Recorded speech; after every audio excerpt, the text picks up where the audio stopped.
Well, hello everyone. It's lovely to be here in a suitably grey Stockholm, but very warm and invigorating in the conference centre. So thank you all very much for joining us, and thank you to GTR for their wonderful organisation. So this panel sort of follows from what we've heard so far this morning. Lots of themes that are being discussed that we're going to hopefully dig into. We are, I guess, in the home of a lot of innovation in the energy transition space here in Sweden. There are countless headline projects that you've all, I'm sure, heard about for some reasons. But I'm going to ask our esteemed panel now just to introduce themselves. Maybe if you can also mention when you do about when we're looking at the energy transition and the projects we're looking about, how you're involved in them. That would be really great in your job. So first of all, I'm going to ask Amy if you could introduce yourself and say about how you are involved in these projects. Thank you very much. My name's Amy Barnes. I'm the Head of Climate and Sustainability Strategy for Marsh. So my responsibility is making sure that my 50,000 colleagues at Marsh are embedding climate risk into the way they think about their works. It's not to build an ivory tower of subject matter expertise, but it's to really mainstream the fact that these issues are impacting every client, everywhere, in every way. Maxime, if you could say hello and introduce yourself. Good morning, everyone. So my name is Maxime Guy. I'm working for Liberty Mutual, which is a global property and casualty insurers and reinsurers. In Europe, they are mainly active on specialty business solutions. So within this organization, I am a political and credit risk underwriter, mainly responsible, among other people, of course, for continental European clients, which are corporates, exporting companies, banks, commodity traders, and public agencies, being development finance institutions, ECAs, or multilateral development banks. Patrick? So nice to be here. Patrick Hermansson from Uniper, a German company with a huge business in Sweden. So we are one of Europe's largest power producers.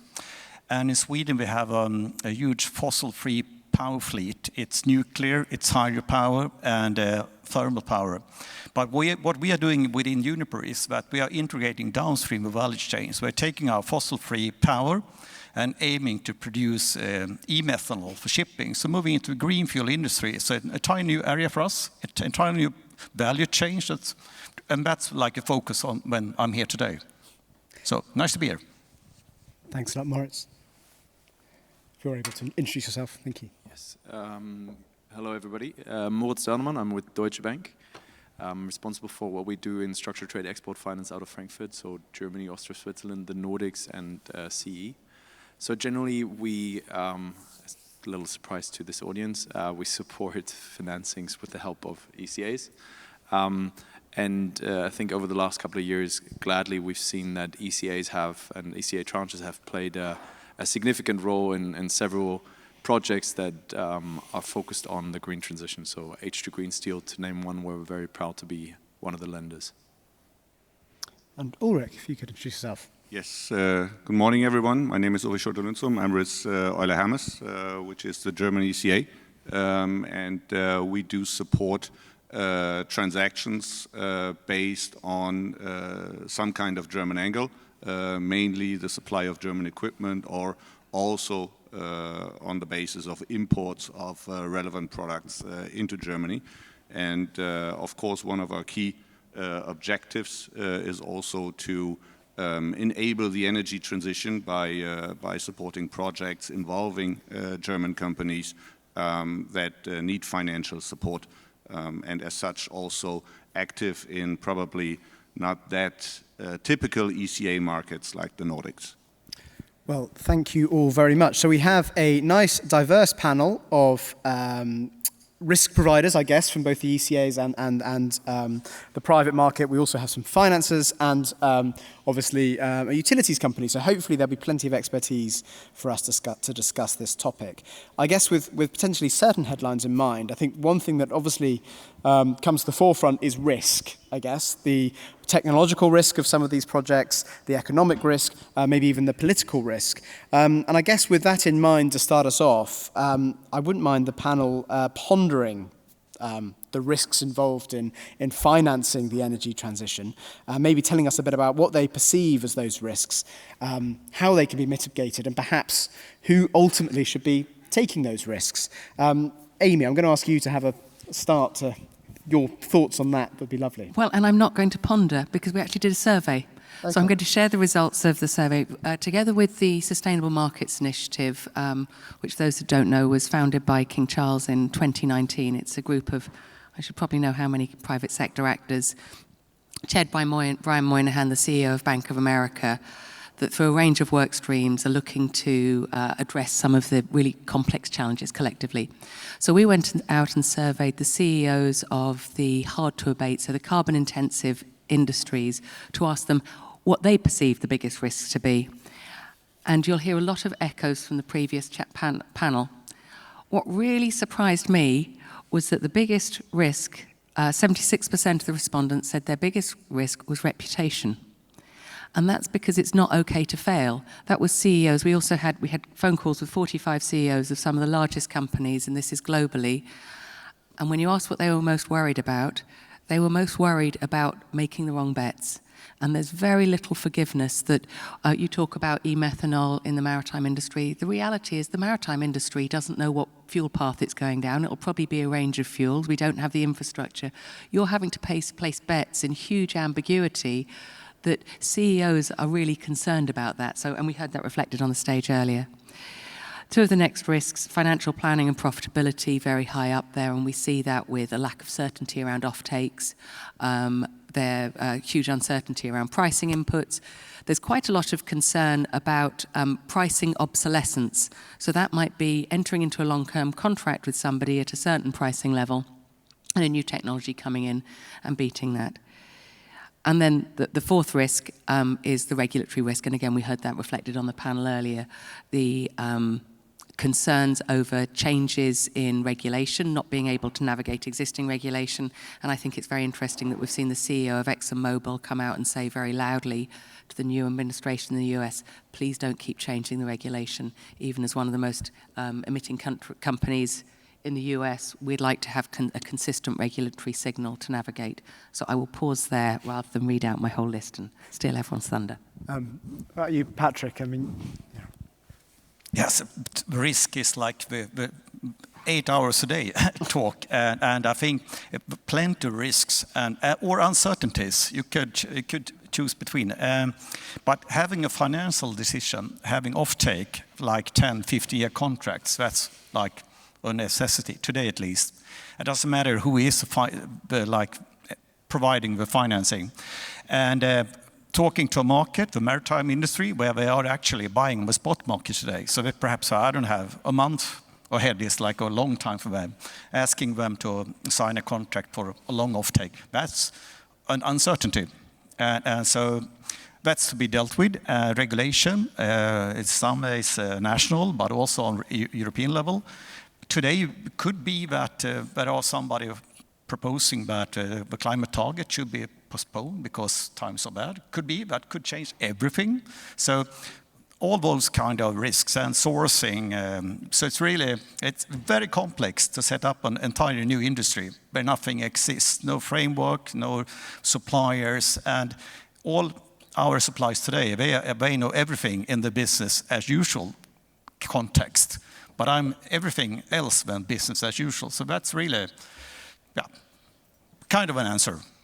But we are positive, very positive. Whereas you mentioned how helpful it is also to have the, I guess, ECA support in some of the tranches of this financing. I mean, is that, for you guys at Deutsche, is that a necessity? I mean, I'd be interested to hear your views on the risks and how they can be mitigated for you as a financing bank.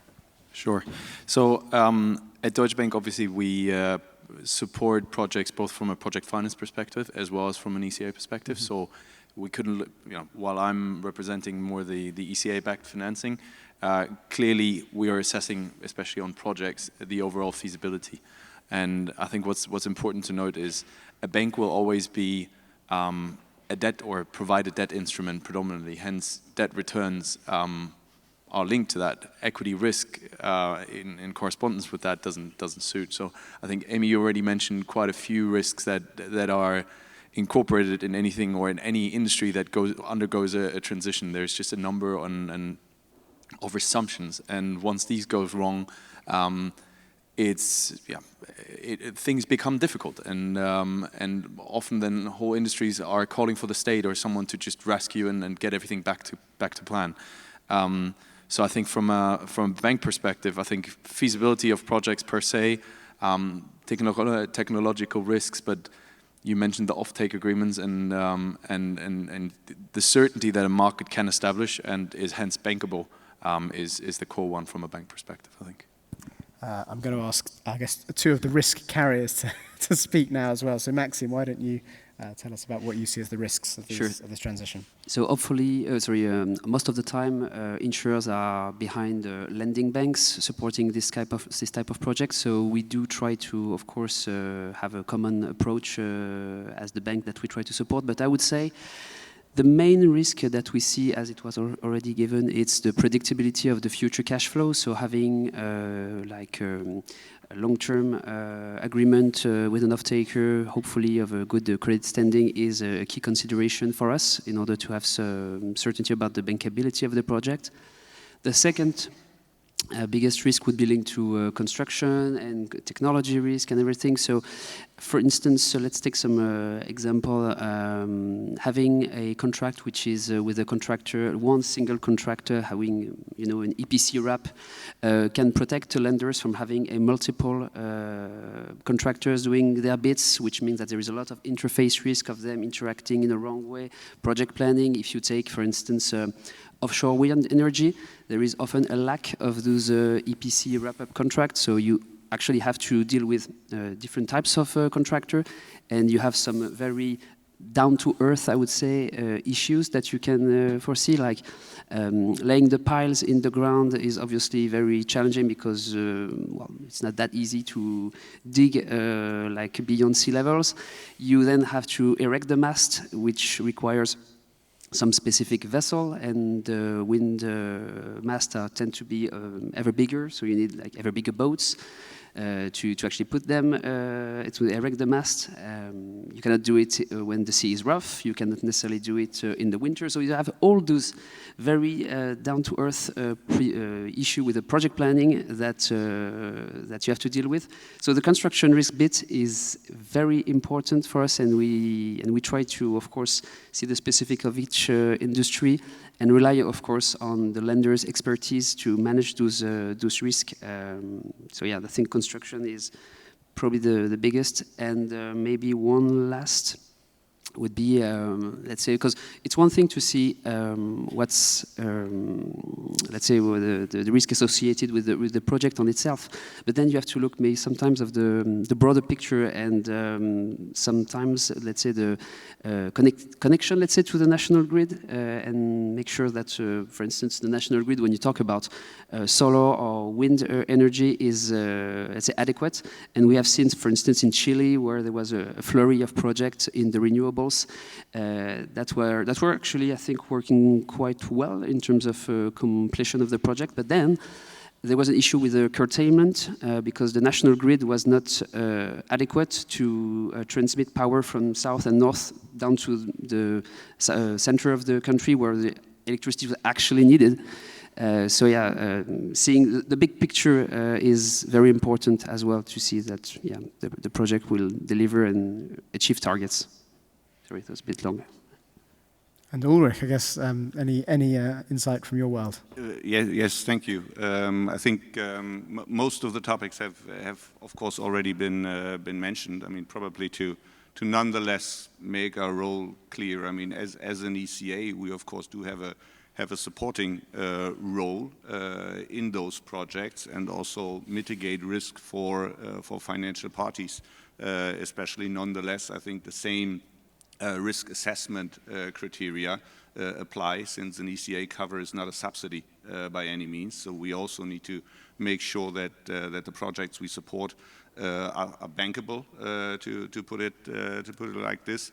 And with projects in the energy transition, there are of course certain challenges with respect to that. I think when we look at more mature technologies that we are now financing on a regular basis, like onshore wind and the likes, we have moved quickly from more technological risk, completion risk, to now, especially in the Nordics, a lot of merchant risk. So you also have the grid issues here, then you have the negative prices issues here. So the merchant risk is something that we now see a lot in projects where we would say those are projects relevant for the transition, but with mature technologies. I think then when we come to other projects of the energy transition, I think, well, what we mainly focus on is the technology risk, and then also the execution risk, because that is certainly one of the key challenges. If you look at a new technology and you want to ramp it up, you need to industrialize that technology, that you are able to manage that process. And I think the likes of Uniper, having institutional know-how, having corporate know-how in there, are probably in a different position in establishing new technologies and transitioning into technologies, and probably, and that was mentioned earlier in one of the panels also, then pure play startups that need to build the expertise, and that is something that is very, very key in being able to finance transition projects. Great. Well, I guess, I mean, Sorry, yes, Patrick. Yeah. I was thinking that, I mean, it's about the Nordic transition, and it's very important to have in mind, and I hope everybody understands this, that the Swedish industry mainly, they see a business opportunity, competitiveness.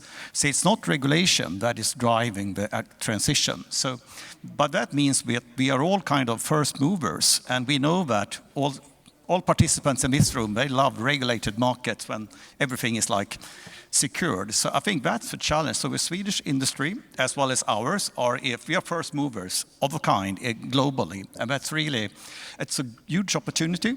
You always earn a lot of money when you're the first one, but it's really, it's a joint challenge. So it's not to be compliant to regulations. It's quite the opposite. It's the first one to provide like renewable resources or assets on the market.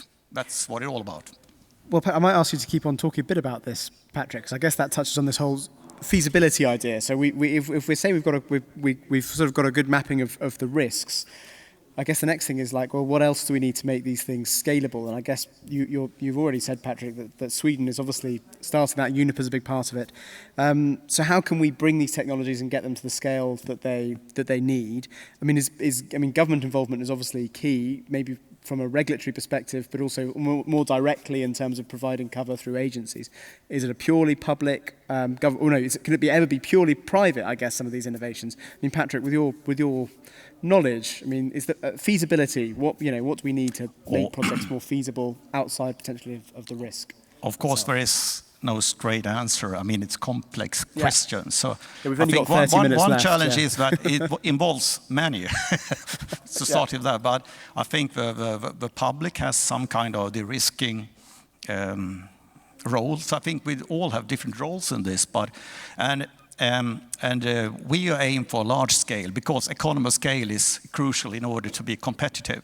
And they complain. We get a lot of complaints. Why do you need to make everything so big? Yeah, but we aim to do a real business, and to be competitive, it must be huge size. So we have to have acceptance for scale of projects. And still, our suppliers, they complain that our projects in Sweden are too small. so that's one thing. But it's I think the public funding in one way or another to support the transition of the initial phase. But we are not in favor of any subsidies over the years to come. But it's really a complex question. But so I don't have a great answer. I thought it was great. We do have limited time, and it is obviously a huge topic. Moritz, you were going to say. Yeah, just to add onto this, I think what Patrick is pointing out is, and rightly so, it's a great opportunity if you have the availability of green energy, and I think that's definitely true for the Nordics. So exploring to which extent that can be used, can foster the economy here is fantastic, right? Scalability of the projects is, I think, a super key term, because if it comes to small scale, very initial testing technologies, I think the requirement is it's an equity risk. It has to be borne by equity. That can be DFIs, that can be state, that can be subsidy, but it's very difficult to get those projects bankable. And the reason, I think, is, we're all unfortunately aware that, banks can't just finance something for 10 million, just ignore the risks. Like the amount of diligence on a small project is not very different to a large-scale project. Same holds for the ECAs. To get involved and to give cover, there is substantial risk behind the project. So making sure that that initial stage can be completed and something then can be introduced at scale, and the bankability, which has been mentioned at the beginning, is then to be believed in. That's, I think, the crucial part to make sure that this opportunity can be seized. Maxime, do you have any, and other than the risk, what other things are you seeing challenges to make the projects feasible? Well, I think it was Amy yesterday from another panel who was highlighting the financing gap, which was probably like 1 trillion to achieve the green transition. So obviously, when we think about what the public sector can do, what a public agency can do, they can only do so much, because they have some constraint in terms of capital. They cannot go to every single member state to raise capital overnight. They have concentration issue, just like banks do, just like insurers do. So in the end, it has to be a team effort, obviously. So everyone has its role to play. For everything, well, I would say for more mature technology, I think this is where the private sector has shown that it is now able to understand the risk and to support it, which means, of course, that for newer technology, less proven, with a higher degree of risk associated to it, I think this is where the public agencies, the ECAs, the DFIs and MDBs maybe have a bigger role to play in order to achieve to reach the necessary level of financing needed. And the same goes maybe for the tenor associated with the transaction, because even though private insurers tend to go on longer tenor, I think Liberty, for instance, currently goes up to 20 years for project finance, but some insurers can go beyond that. This is usually the theoretical maximum. For many of those projects, which are very long-term, this is a bit too long, let's say, for the private sector to be able to keep up. So I think on those very long tenor, usually there would be a need for more public involvement on the specific type of duration. Ulrich, can I ask you to comment as well? I mean, there was some mention there about support from government agencies. I mean, on the feasibility side, and what else anything to add? Or? Well, I think probably ECAs, I wouldn't put them into the same bucket of government funding. So I really would like to differentiate here that I also think that it does make sense, or it is important to have government support in the sense of funding for early stages of project or product development, but then the commercialization is probably then more to be shown by private players, and that can then be supported by ECAs as well. As such, I would also like to stress that probably the technology risks, this is a bit pure play project finance, so who's going to bear the risk of a project, what is the risk allocation, and the technology risk therefore would need to be something, at least in the commercial financing, that sticks with the ones that develop the project, and they need to make sure that the technology runs. That is not something that can be done by financing parties, and also not ECAs. The market risk to some extent, well, yeah, I mean, every party needs to form a view on how this can be best addressed. And well, I mean, the ambition to be as competitive as possible is of course clear. The question is, does that then fill the gap between what the market is willing to pay and what the project is able to provide?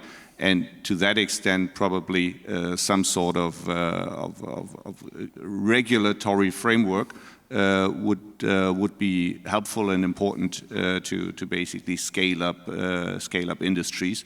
And if that certainty is there on the business case, then those industries can evolve and funding will be available. Thanks. Amy? I think broadly we see three kinds of projects. We see projects that generate revenue streams, and we see that with green energy. We see projects that are going to deliver savings further down the line, and there are projects that are just going to cost more, and we still need them. It is going to cost more for green steel, it will cost more for green cement. So the Potsdam Institute in Germany has been looking at about 1,500 scenarios to get to net zero. It now says that only 11 of those are still viable. We have, because we haven't used our time as well as we might have liked in hindsight, we now only have 11 pathways to avoiding sort of really bad climate impacts. And the majority of those have a price for carbon. So I realize this isn't a Nordics answer, but I think that a lot of these business models will not be investable purely by financial markets until we have a price for carbon. And that will be transformational for the economic models that will suddenly allow the investment to come in and move those projects that currently sit in a cost bucket to becoming revenue and will bring forward the savings. So I think we need to be really realistic about what the private market can do without some of those external stimuli. I do also think, and it was the point that Moritz made, is that it's not just the large projects, we've got a real challenge with the small projects. And is there a way that we can create more standardization of small projects so the frictional costs aren't a disincentive? Because your frictional costs are the same almost regardless of project size, same for the insurers. And for the nascent technologies, the technologies that are scaling up, no one wants a scale-up project to go from a $25 million to a $2.5 billion. We've got to go via a $250 million project that we need to make efficient for you guys to underwrite. Okay. So I guess one thing that's pretty evident is it's critical. It's basically the only option that we get these energy transition projects correct. But I guess why is it important that we onshore or nearshore these projects? I'm aware there's a number of different nationalities here, but let's maybe just talk about a generic sort of European or Northern European context. I mean, presumably, is it purely environmental or economic, but are there geopolitical reasons as well why it makes sense for us to have these projects nearby? And Ulrich, I'm going to ask you to maybe comment on that. Why is it so important for us to have these projects onshore or nearshored with a view to Northern Europe, I guess? Well, I mean, I think it has been, we've made some experience in the recent past that basically shows that probably the supply chains that we have relied upon in the past are not, well, there's no guarantee that they will continue to be stable forevermore. I think COVID has shown that very explicitly. Then the Russian aggression has made it even clearer, and now also the uncertainty on how potentially the conflict or any kind of trade conflict will work out between the U.S. and China. Again, asks the question of where will we be as Europe, and that has been mentioned this morning already as well. And I think we have seen that we rely on supply chains, and we are somewhere stuck in the middle. From what I have heard in discussions, or from what my experiences from discussions with companies, especially larger corporates, they adapt. They are able to adapt. They are to some extent opportunistic and see how they can best serve their markets. And then a lot of strategies are then going local for local, so that that they may react to tariffs on imports in the US, and whatever situations may come up to the best outcome of the company itself. But as Europe, and I think as an ECA, we of course have a political mandate. There is a strong incentive to ensure that industries can also survive in and of itself within Europe. And that does include also the resilience on building supply chains. And as such, I think as German ECA, we really have a close look at the projects that we support, and in which sense they then also have an improvement on resilience of supply chains, so that we try not to support too much projects that increase dependencies, but rather release those dependency. Of course, taking into consideration that not everything can be done within a blink of an eye, but that's probably how we then approach it. Moritz, you want to comment on the importance of this? I'll give it a try. I think it's a super complex question. Because I think everybody would feel better if we knew we had a semiconductor industry in Europe, if we had steel, if we had abundant amounts of energy, if we had, et cetera, et cetera. Now, I think Christina earlier from Scania made a good point, or gave a good example of how things are a little bit more complex if we look holistically at the full value chain. So I think to a certain point, it's not realistic to be independent from a global perspective. I think there's some critical components that we don't want to be overly dependent on. From a political perspective, I fully understand why we would support these type of projects. I think from a bank perspective, we understand that there is political aspects to ECA financing. There is political aspects to subsidies that are being provided to projects. We are considering these when assessing projects, clearly. And I think as a European bank, I'm getting excited about projects that give Europe a sustainable path within this rather complex system. I don't know whether that answers the question really. Yeah, it does. Thank you very much. Yeah. Anyone else? Maxime, would you have anything to say on this? The importance of nearshoring or onshoring? Sure. So I think from an economical point of view, we've seen the obvious benefits of having like industry present in like here in Europe.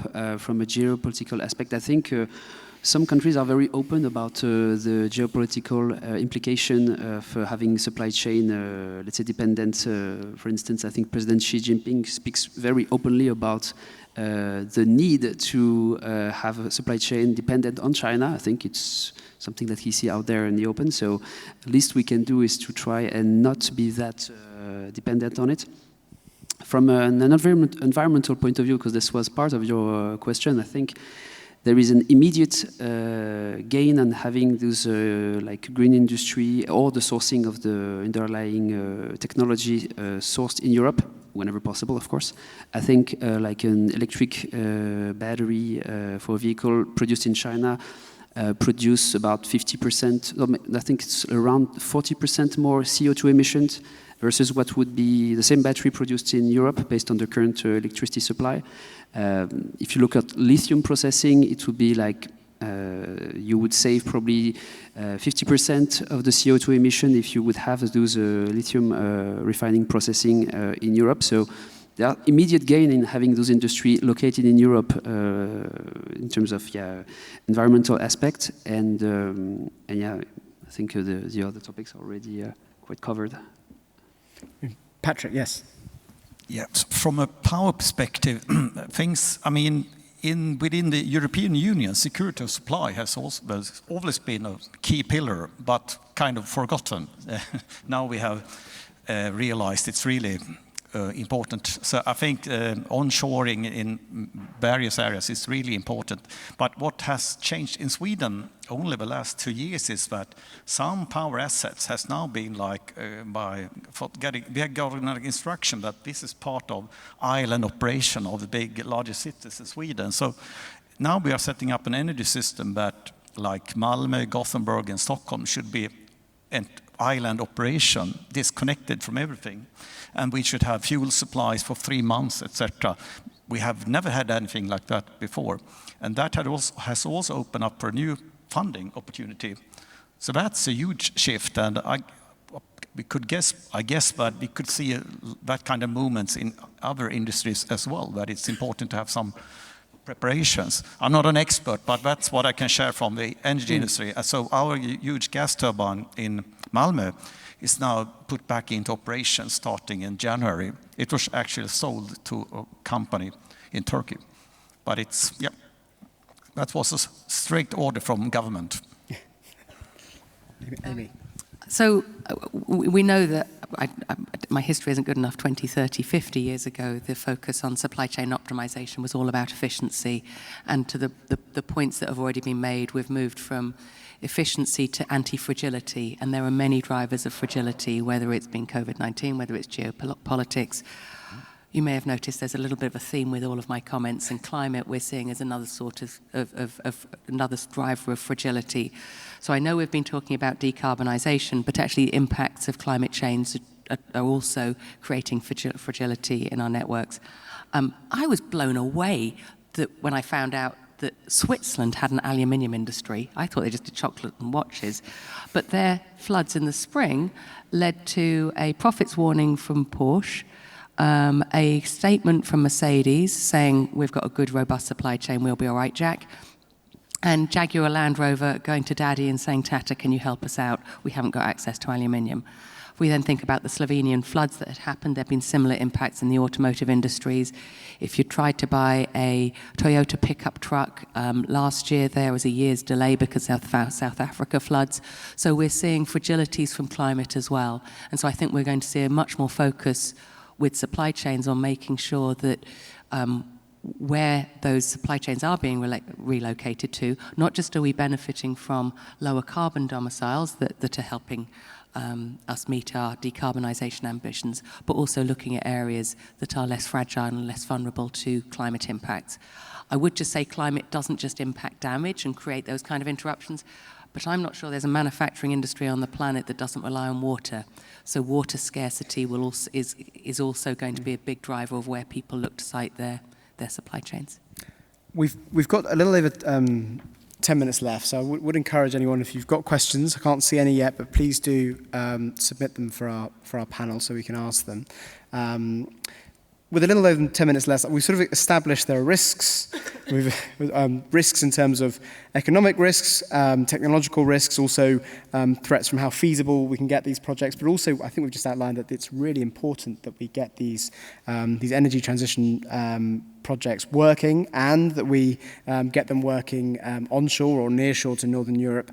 I guess to try and be a bit more optimistic, I guess, not that we've been completely pessimistic. I mean, I've seen this from my work, the shift in to renewable project finance has been enormous in my career so far over only 12 years, but still it's been a completely like night and day shift. For all of you, I guess, you've all seen that growth firsthand, and I guess for you, are you surprised how quickly this change has happened, and does that give you optimism for the future? I mean, there are opportunities, business opportunities. So, Maxime, could you, basically have a comment on that, the business opportunities you see from these projects, rather than just the risks? Right. What are the good? What's the sure? So just like you, Tim, like when I started like 10 years ago, something, renewable energy was an area that we didn't really see at all, and so this has become a growing topic in terms of like project finance, especially cases related to renewable energy sources. I think around maybe between 2017 2019, I think this is when probably private insurers saw their book shifting away from fossil fuel towards renewable energy sources. of course, it depends from every insurer, but I would say it's ballpark when the exposure of the portfolio was leaning toward the renewable energy sources. At the beginning, we were a bit, I'd say, we were not really supporting this type of business because it was brand new. And so over time, when we found the right partner, like lenders, of course, who had expertise and who managed to help us get comfortable by sharing the information, educating us regarding the risk associated with all those new technologies, over time we became more and more comfortable with it, and this leads us to where we are today, where I think we try to be on the vast majority of projects in the renewable energy area. So this is, let's say, reassuring to see that things are actually moving in the right direction.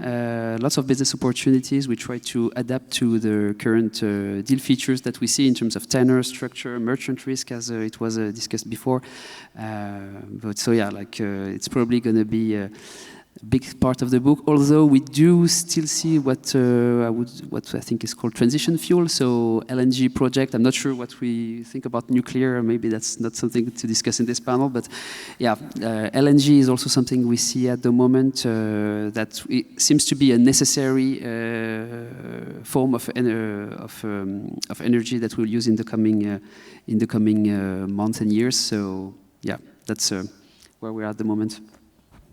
Hugely optimistic. The only reason we're talking about this is because the scale of finance that's required for this huge industrial shift. And yesterday I said that we're only spending $1.6 trillion. We need to be spending 5 to 8. So the financing gap is huge. So there's massive opportunity. But I'm also optimistic about the scale of innovation, and I think that was talked about on the earlier panel. So a data point for you, that solar PV, the costs have reduced by 99.9% over the past 50 years. And the cost of batteries has come down 85% in 10 years. In China, EVs are cheaper than ICE vehicles. So we're seeing so much innovation happening so quickly that the fact we're here talking about those risks means that there's opportunities for people to invest. I do think that nuclear is going to be. I can't see how we satisfied our demand for AI without nuclear. So we've got a whole new kind of risk that we've got to get our heads around. So it doesn't mean it's going to be easy for us to capture that opportunity, but I think we should all be quite excited about the way we can deploy our skills to help the transition happen. Thanks, Raj. We have got some questions. I'll ask Patrick quickly to talk about opportunities, and then we'll come back to the questions. I'm, as a person, very optimistic, and I think we as a company as well, but still we are a profitable company, so profitability must be ensured. But I think that what we are developing in Sweden now, we believe is the business to deploy in all other markets where we are right now. It's Germany, UK, and the Netherlands.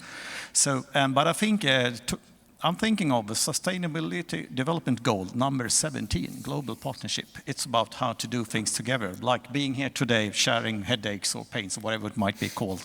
So up north, we are involved in Luleå, developing an e-methanol production plant. We are collaborating with SSAB, who are behind the green steel transition taking place. We're working with Spanish company Fertiberia, fertilizers, and with Talga, they are producing battery anodes, and finally LKAB, the mining company that will recover rare earth metals from the mining waste. And we are working closely together with municipality, authorities, etc. I think so. The way to solve things, we are very well underway now. So I think I'm very optimistic that will be a way to develop new business in Sweden and also elsewhere in future. So it's great. Moritz? Yeah, I think it's good that you're asking this question again, because it sounds very much we're focusing on the risk and why things are difficult, etc.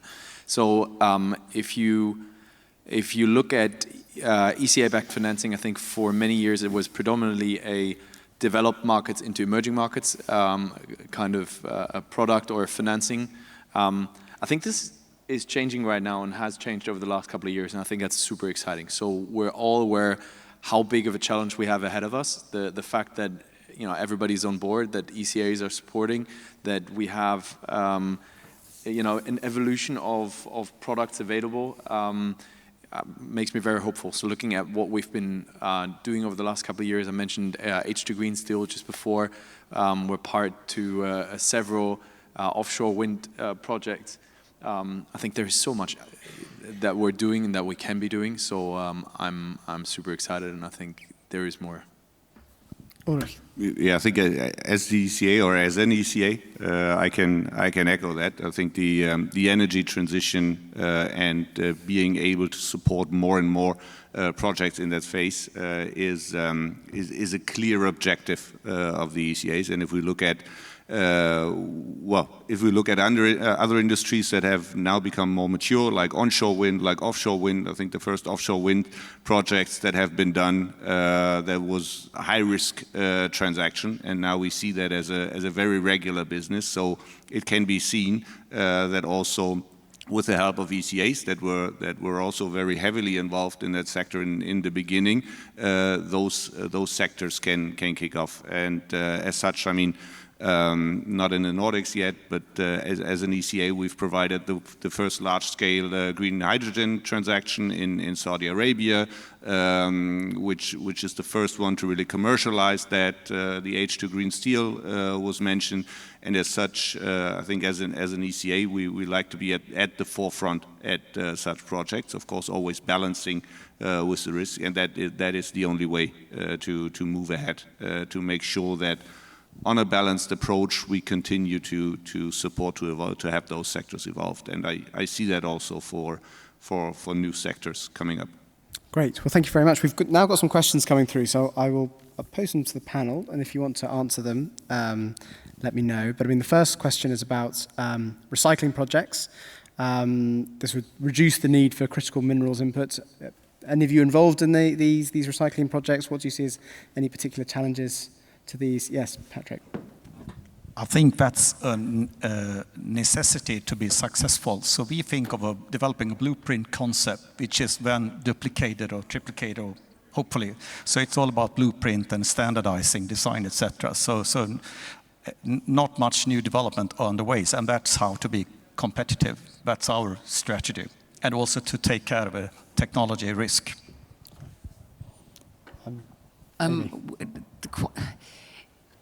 We absolutely need to have circular economies, and there's a lot of work trying to make more of the economy more circular. I think about 16% of the global economy is circular currently, so that's stop being extractive and having closed loops.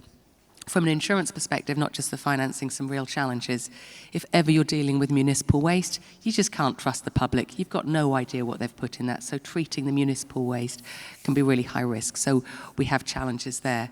We then have challenges in agriculture where you have small-scale farmers potentially looking at biodigesters, probably not the direction of travel the questioner was thinking about, but you can't necessarily insurers struggle with sort of risk quality.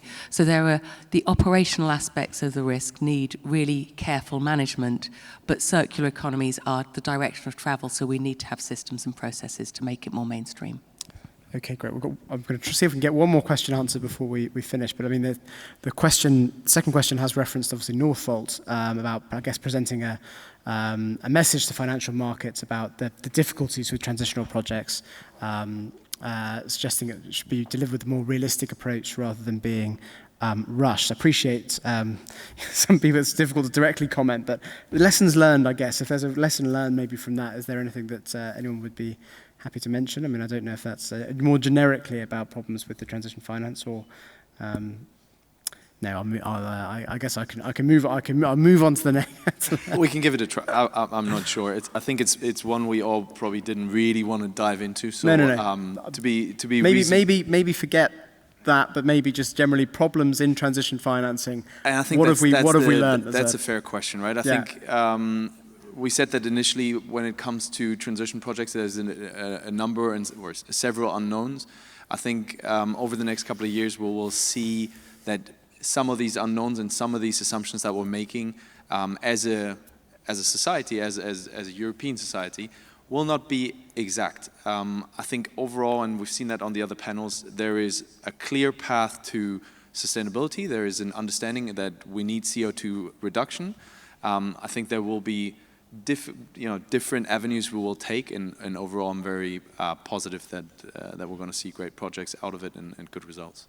Great. Well, I'm afraid we've only got a minute left. So I think one thing I'm going to ask you all to do very quickly is one thing, because this is not a sort of slightly off script, but what are you most excited? I mean, in the next year, what do you think is going to be the most exciting project or exciting type of technology you're going to be looking at over the next year, the sort of the big opportunity? Do you reckon, does anyone want to start me off with that? Green buildings. We need to decarbonise buildings, have lower embedded carbon in our building infrastructure. Buildings are around for about 50 years, so we need to get at it. Thank you, Amy. Anyone else want to put their head above the pad? Patrick, you look like you're about to say something. Yeah, well, but I guess it will be when the very first time we have an actual shipment from our factory in Luleå or Östersund. That will be a great day or a milestone in my, and that will hopefully be before I retire. So yeah, kind of. Anyone else? I mean, probably to see whether real use cases for green hydrogen can be established, and whether we find projects where green hydrogen can make a difference.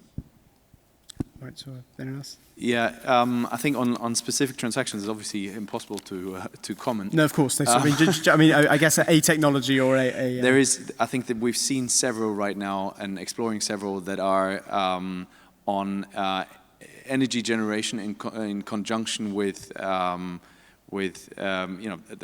topic of recycling as well. So I think there will be some technologies that we're going to explore from an ESA perspective as well.